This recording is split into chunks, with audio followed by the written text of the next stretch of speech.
Technology is evolving ever more rapidly, and in this accelerating pace, we have to recognize its impact in changing society. Hundreds or thousands of years ago, everyone, almost 100% of the population, would be preoccupied every day in procuring food, the calories they needed to survive. Today, more and more people live in a civilization where they know that there is abundance of food. It is a question of properly distributing it.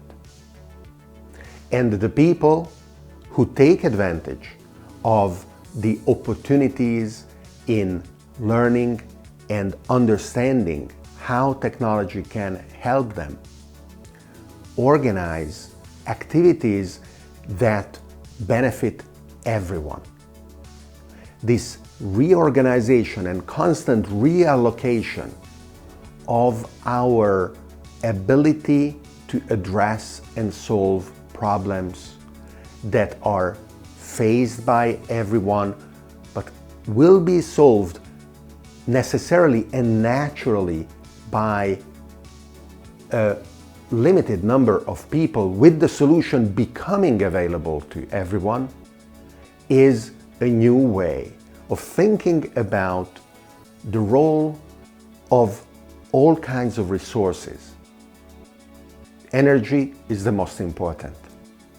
Energy which enables us to create food, transportation, manufacture shelter, provide all kinds of services, but other kinds of resources as well. Material resources that we can extract, transform, and deploy thanks to energy. We look at monetary resources, financial resources, as something unique and separate. But in reality, they are an expression of time and attention dedicated to something that we believe is worth for that time and attention to be dedicated to. We buy people's time and skills with money. However, if technology is really becoming, as it has become, advanced enough to be able to provide food and shelter and health and education for everyone, then money should not be looked at as a condition for receiving those services, those fundamental support infrastructure components that make up society today. Money should be recognized as the opportunity to address and explore our next challenges. That is why basic income is the new change, the new approach, the new model that we really need.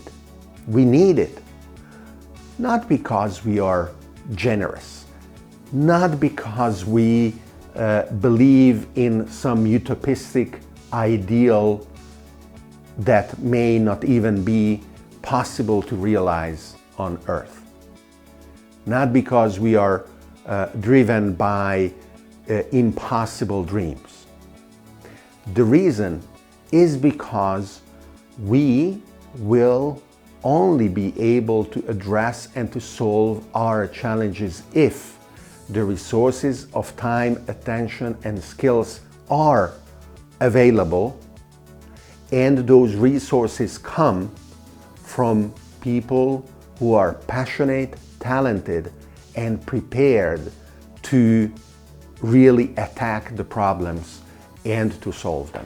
If people spend their time in activities that are pointless, but are assumed by the existing social contract to be necessary in order for those people to feed themselves, then we guarantee that the challenges that we are seeing are either not going to be solved or are going to be solved much later than otherwise possible, with a suffering that extends unnecessarily to everyone on the planet.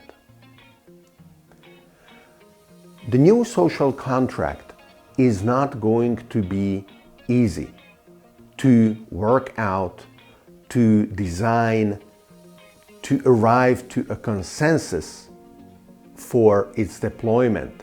It is going to be very complicated, and it is not going to happen everywhere at the same time or in the same way.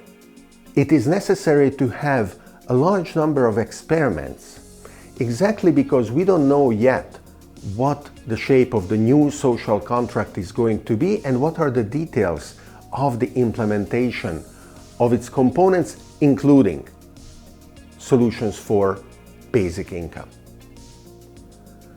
But as we observe these experiments all around the world, we will be able to honestly conclude the benefits and to adopt best practices, to recognize the possibility of a new era for human civilization, where people can dedicate their time and their attention to the betterment of themselves and their communities, and for everyone to reap the benefits of this new approach.